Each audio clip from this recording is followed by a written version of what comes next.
To remove shortcut virus from USB pen drive, connect your USB pen drive to the computer, and you have to make sure that your computer is not affected by shortcut virus. Now go to File Explorer.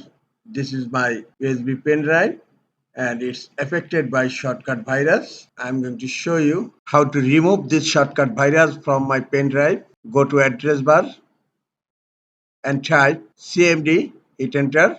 Command prompt is opened in my iDrive. My pen drive is mounted in iDrive. Now type del space asterisk dot lnk.